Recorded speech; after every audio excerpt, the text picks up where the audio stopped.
चालबाज ड्रामे की आज की किस्त में आपने देखा कि आयशा ने पता नहीं क्या सोचकर अपने ससुर की सारी मेडिसिन्स निकाल कर डस्टबिन में डाली।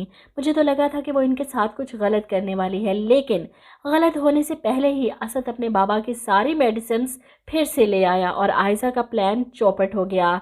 लेकिन इसने अपना अगला प्लान पहले से तैयार करके रखा था। ईशल घर के कामों में मसरूफ़ किचन के काम कर रही है। इतना सब कुछ होने के बावजूद भी आयशा भाभी के लिए जूस निकाल रही थी और आशिर इसे देख देख कर खुश। हालांकि हैरत है मुझे कि इतना खाते पीते लोग हैं, कोई हेल्पर नहीं रख सकते।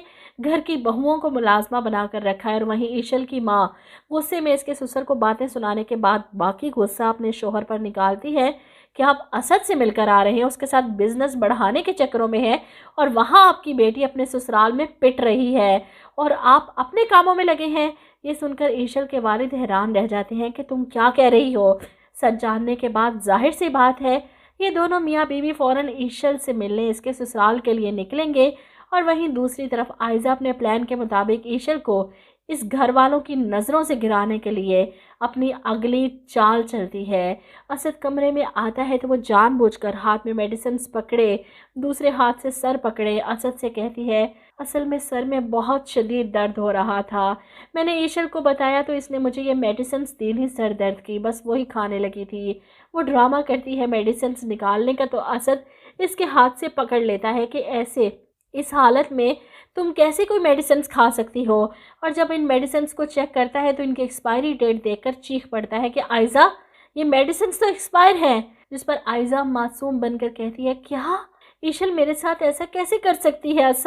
असद को तो आयशा पर गुस्सा करना चाहिए था कि इसने ईशल से मेडिसिन ली ही क्यों खाने के लिए। इसे नहीं पता कि इसका बुरा असर पड़ सकता है बच्चे पर, और अगर ईशल ने मेडिसिन दे ही दी तो इसकी एक्सपायरी क्यों नहीं चेक की। वो बजाय अपनी बीवी पर गुस्सा करने के पहुंच जाता है सीधा ईशल पर चिल्लाने। हाथ पकड़कर इसे किचन से बाहर लाकर सबके सामने पटकता है और चीखता चिल्लाता है कि क्यों किया तुमने ये सब। जिस पर ईशल हैरान कि क्या किया है मैंने। आशिर भी अपने भाई को देखकर परेशान हो जाता है, ये सब क्या हो रहा है। इनके वालिद भी उठकर खड़े हो जाते हैं, क्या हुआ है आखिर। जिस पर आयशा बताती है कि ईशल ने मुझे गलत मेडिसिन दी खाने के लिए। बताओ ईशल, क्या तुम मेरे बच्चे को मार देना चाहती हो। ये सुनकर ईशल को यकीन नहीं आता। मैंने आपको कोई मेडिसिन नहीं दी असद भाई, मेरा यकीन करें, मैंने आयशा भाभी को कोई मेडिसिन नहीं दी। लेकिन असद को इसकी बात पर क्यों यकीन आएगा। वो तो इसका हाथ पकड़ता है, इसे धक्के देकर इस घर से निकालना शुरू कर देता है कि अब जब तक मेरा बच्चा नहीं हो जाता ये इस घर में नहीं रहेगी। वो इसे धक्के देकर निकाल रहा है ऐसे जैसे ये घर सिर्फ इसी का हो, किसी की नहीं सुनता। सामने बाप खड़ा रोकता रहा लेकिन असद पागल हो चुका है आयशा की बातों में आकर। आशिर रोकता रहा कि भाई से छोड़ें, इसकी बात तो सुने, भाई छोड़ें इसे। वो चीखता है लेकिन असद किसी की नहीं सुनता और लाकर बाहर धक्का दे देता है कि दोबारा इस घर में कदम नहीं रखोगी। आशिर को यकीन नहीं आता और ऐसे में असद के वालिद की तबीयत जो पहले ही ख़राब हो रही थी मज़ीद ख़राब हो जाती है। वो सोफ़े पर गिर जाते हैं ये सोचकर कि असद ने अगर ईशल को घर से निकाल दिया तो आशिर भी चला जाएगा। आशिर और असद अपने वालिद की तरफ बढ़ते हैं और वहीं आयशा मौका मिलते ही बाहर ईशल के पास आती है और इसे बाजू से दबोच कर कहती है, कहा था ना इस घर से तुम्हें निकाल दूंगी।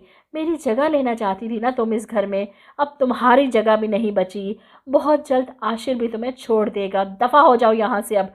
वो इसे धक्का देती है और ईशल हैरान परेशान बुरी तरह से रो रही है कि ये औरत इस हद तक कैसे गिर सकती है। ऊपर से अगर ईशल के पेरेंट्स पहुंच गए तो मामला और भी ज़्यादा ख़राब हो जाएगा, क्योंकि अपनी बेटी के साथ ये सलूक वो किसी कीमत पर बर्दाश्त नहीं करेंगे। वो इसे अपने साथ अपने घर लेकर जाएंगे, अब चाहे लाख आशिर रोके मिन्नतें करे, लेकिन वो ईशल को यहाँ पर एक मिनट नहीं रुकने देंगे। हैरत तो मुझे आशिर पर है कि इसका बड़ा भाई, इसकी इतनी जुर्रत कि वो इसकी बीवी को धक्के देकर घर से निकाल रहा बगैर उसकी बात सुने। ये कहाँ का इंसाफ है। असूलन तो आशिर को अपनी बीवी के आगे खड़े होना चाहिए था कि आप होते कौन है मेरी बीवी को घर से निकालने वाले, ये घर मेरा भी है जितना आपका है।